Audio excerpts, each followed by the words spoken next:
కంప్యూటర్లో తేలాలి.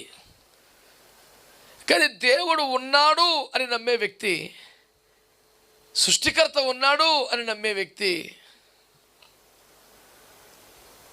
దేవుడికి ఇది ఎలా సాధ్యం అంటే అసలు వానికి తెలివి లేదా అని అడగాలి. ఎందుకని?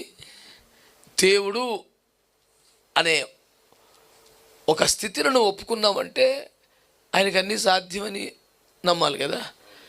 లేకపోతే దేవుళ్ళడు ఏమిలేడు అనాలా. దేవుడికి ఇది ఎలా సాధ్యం అంటే దేవుడు కాబట్టే సాధ్యం కదా. మళ్ళీ ఎలా సాధ్యం ఏంటి?